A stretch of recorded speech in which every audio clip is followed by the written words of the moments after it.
Aujourd'hui, je vais m'adresser à cette femme qui m'écoute et qui a besoin de devenir une femme entrepreneur. Voilà, je vais commencer d'abord par définir c'est quoi l'entrepreneuriat.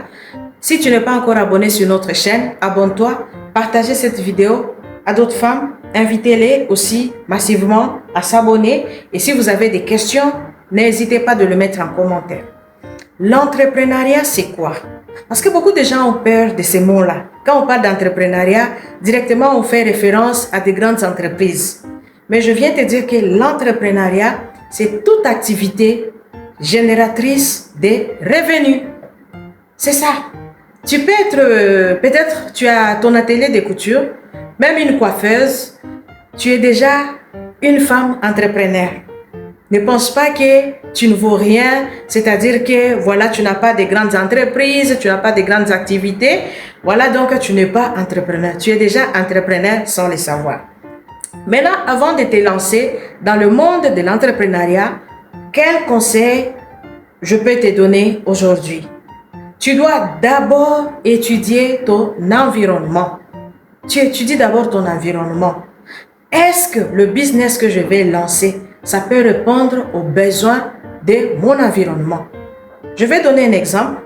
Par exemple, dans ton environnement, ton quartier, il n'y a pas de salon de beauté. Ça, c'est déjà un besoin. Pour que les femmes vraiment se fassent stresser ou bien je ne sais pas quoi, elles sont obligées de prendre les transports, les taxis, motos, pour aller au salon de coiffure. Et toi, comme tu as déjà cette passion, parce qu'il faut d'abord avoir un rêve. Ce n'est pas toute personne qui s'est réveillée aujourd'hui pour dire je vais devenir commerçante, entrepreneur, qui fait l'entrepreneuriat. Non. L'entrepreneuriat, c'est une passion. Et cette passion, ça grandit. Ça doit d'abord grandir en toi. Tu dois avoir cet esprit créatif. Tu te dis, est-ce que je peux créer quelque chose dans mon environnement? Est-ce que je peux répondre à un besoin dans mon environnement? Voilà, tu te dis, dans mon quartier, il n'y a pas un salon de beauté. Moi-même, j'ai du mal à me faire coiffer parce qu'il faut que je prenne les transports. Directement, ça peut te venir à l'idée. Après, tu te dis, mais je n'ai pas de gros moyens pour exercer cette activité-là. Comment je peux faire? Ne t'en fais pas. Tu peux commencer avec ton petit tabouret, un miroir et juste, peut-être, juste un peigne, tu te dis, voilà. Et puis tu écris devant ta porte, ici on tresse les cheveux.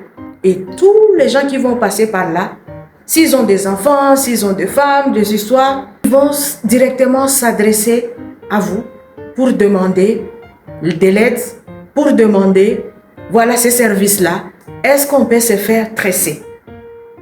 Ça peut arriver que dans votre environnement, il n'y a pas de pharmacie et que vous galérez en tout cas pour trouver des produits, des médicaments. Déjà, c'est un besoin dans ton entourage. Tu peux te réveiller, tu te dis, ok, comme il n'y a pas de pharmacie aujourd'hui, comment je vais faire? Voilà, parce que tu as déjà cette passion-là. Déjà, ça crée quelque chose en toi, ça te donne des idées et tu peux commencer par là. Aujourd'hui, le monde évolue rapidement avec les réseaux sociaux. Dans ton environnement, tu peux dire aujourd'hui, je n'ai que 10 $, je n'ai que 50 $. Mais avec les 50 $ là, je peux fabriquer des beignets. N'est-ce pas? 50 $, tu peux avoir 25 kg de farine, tu peux avoir 10 litres d'huile et tu fais tes beignets. Quand tu fabriques tes beignets là, tu le revends, tu es vraiment entrepreneur. N'attends pas d'avoir de gros moyens pour devenir entrepreneur. Tous les grands entrepreneurs que vous voyez aujourd'hui, ils ont commencé comme ça, des petites activités comme ça pour devenir grands. Dans le monde des business, on ne vient pas avec de gros moyens d'un coup et puis tu crées quelque chose de grave. On commence toujours petit à petit. Au fur et à mesure, ça grandit. Et demain, tu vas avoir un nom. Mais tu dois d'abord avoir l'idée, tu dois d'abord avoir cette ambition, cette inspiration et étudier ton environnement.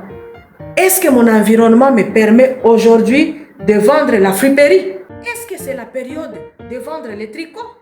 Il faut étudier tout ça. Donc tu fais l'étude du milieu. Quand tu as déjà ça, allez, directement tu peux te lancer dans le business. Et le business qu'on va parler aujourd'hui, ce n'est pas des grands moyens. On va parler de petits budgets. J'ai 10 dollars. Qu'est-ce que je peux faire avec mes 10 dollars? Avec les 10 dollars que tu as aujourd'hui, tu peux fabriquer des beignets. Et tu deviens le grand entrepreneur de la ville ou de ton quartier. Ça va te rendre populaire, ça va te rendre utile dans ton environnement parce que tu as répondu aux besoins dans ton quartier. Deuxièmement, tu dois être discipliné. Pourquoi tu veux faire de l'entrepreneuriat? Pourquoi? Qu'est-ce qui te pousse? Quel esprit qui t'anime à faire l'entrepreneuriat? Voilà, on ne fait pas l'entrepreneuriat pour se faire plaisir. Non, tu fais l'entrepreneuriat parce que tu as des projets, tu as des ambitions. Aujourd'hui, les gens sont liés par des contrats, mais à compte tenu de circonstances, tu peux te retrouver peut-être déclaré inactif ou bien on peut résilier ton contrat, mais dans la vie, il faut toujours avoir une autre voie de sortie, un plan B. Il ne faut pas te fier seulement à ton contrat de service pour dire moi, je suis bien rémunéré, je ne peux pas faire le business. Là, tu es en train de te tromper parce que demain, ça peut s'arrêter et si tu as des responsabilités, comment tu vas t'en sortir? Comment tu vas t'en sortir? Donc, il faut toujours avoir un plan B dans la vie si tu veux évoluer. Et moi, je viens te conseiller, donc cette pratique-là, tu as déjà ton environnement, tu as déjà l'idée qui est là-bas, lance-toi. Comment tu vas te lancer? Avec de petits moyens que tu as aujourd'hui, avec des idées que tu as aujourd'hui, matérialise tes idées et ça va t'aider. Ça va t'aider à pallier aux besoins de la famille. Tu dois avoir cette discipline. Qu'est-ce qui m'a poussé à faire de l'entrepreneuriat? Est-ce que tu le fais par plaisir ou bien tu as des projets, des ambitions? Moi, je viens te dire, quand tu fais l'entrepreneuriat, tu dois avoir des projets. Tu dois avoir la vision de loin. Parce que tu as ton salaire ou tu n'as pas un salaire, tu te dis, comme je suis locataire quelque part, je ne veux plus demeurer dans cette vie-là.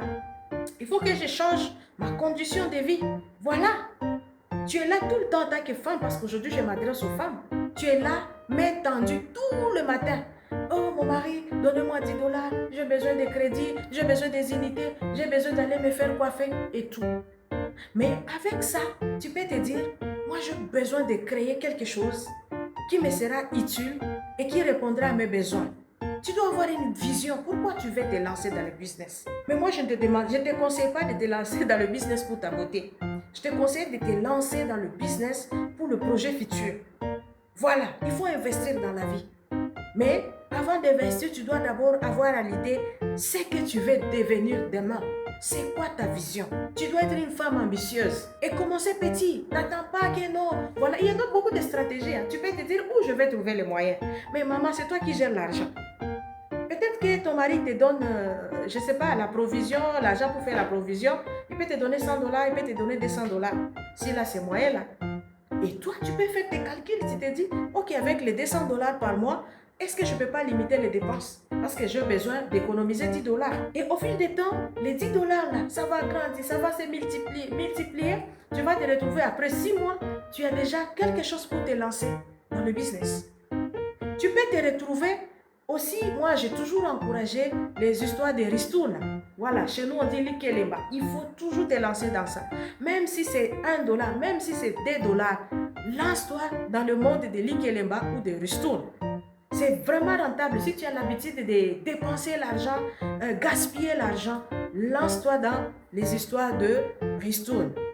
Tu économises là-bas 5 dollars, tu mets là-bas et tu oublies. 2 dollars. Au bout de 6 mois, tu auras déjà réalisé 100 dollars ou je ne sais pas 50 dollars. Avec les 50 dollars, si tu es vraiment une femme intelligente, tu peux créer quelque chose. Tu peux créer ton entreprise. Déjà avec ça. Mais il faut toujours avoir la discipline. Quand tu n'es pas une femme disciplinée, tu ne peux pas évoluer. Tu ne peux pas épargner pour le chef. Si tu as épargné l'argent, c'est pour commencer ton business. C'est pour éviter de commander l'argent tous les jours. Voilà, donc tu peux faire ça. Tu te dis, ok, j'ai une vision. Pour matérialiser ma vision, je vais faire ça. Je vais économiser. Je vais me discipliner.